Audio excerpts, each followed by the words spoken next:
안녕하십니까. 최진우의 세상 사는 얘기입니다.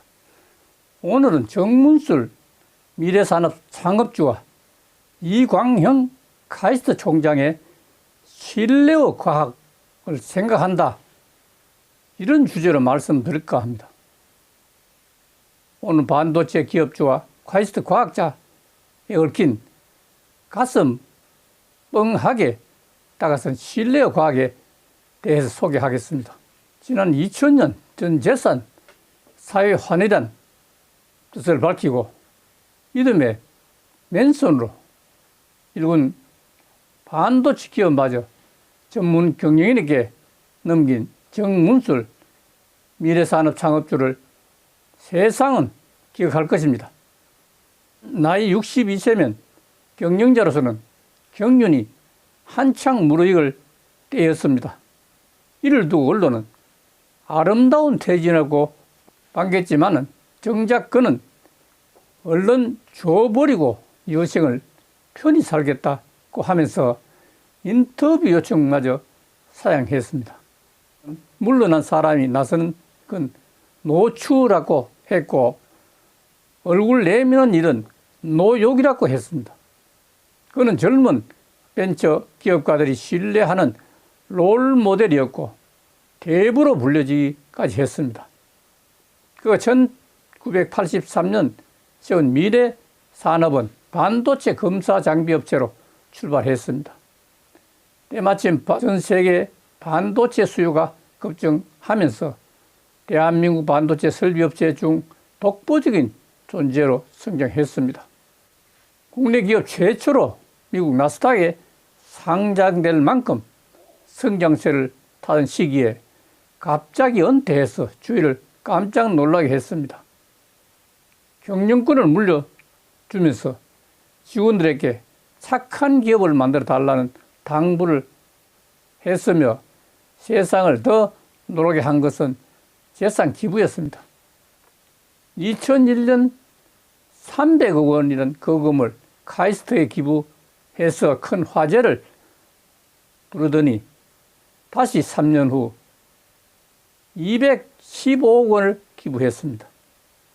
개인이 한 기부로서는 역대 최액이었지만 그가 내건 조건은 딱 하나였습니다. 기부 용도 외에는 쓰지 말 것이라고 했습니다. 단 얼마라도 용도를 바꿔 사용하면 즉각 회수하겠다는 조건을 달았습니다. 카이스트는 기부자 뜻에 따라서 정보기술과 생명공학을 융합한 융합학문과 미래학 연구기관을 설립했습니다. 정문술 빌딩과 부인 양문순 빌딩을 짓고 국내에서는 처음으로 미래전략연구원을 만들어 연구요람으로 만들었습니다.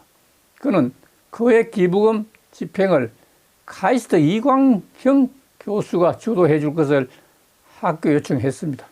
그 큰 돈을 한 사람에게 맡기는 것을 납득하기 어렵다고 하자 이 교수가 내게 베푼 은혜가 있습니다. 연구개발이 뜻대로 되지 안 돼서 사업 부진으로 경영에 큰 고통을 겪고 있을 때 특별한 인연이 없던 이광형 교수가 날 찾아와서 우리 회사의 첨단 기술을 전수해 주었습니다. 말로 할 수 없는 커다란 은혜를 입었으니 때가 되면 꼭 이 은혜를 갚겠다고 늘 마음에 두고 있었습니다. 이번에는 이광형 교수를 찾아가 물었습니다. 무슨 연유로 그 회사를 찾아가 그 수준 높은 기술을 조건 없이 전수해 주었습니까? 그러자 이 교수가 저는 국가장학금으로 선진국에서 공부를 했습니다. 대한민국이 저를 과학기술 일원으로 만들어준 것이지요. 제가 은혜를 입었으니 대한민국 발전에 보답해야 한다고 생각했습니다.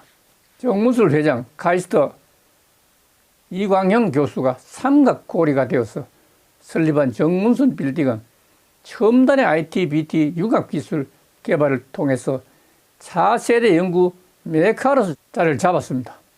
정문술은 오랜 공직 생활 중에 쫓겨나서 43세 퇴직금으로 시작한 사업이 실패하고 와신상담 끝에 다시 도전하여 미래산업을 창업하였습니다.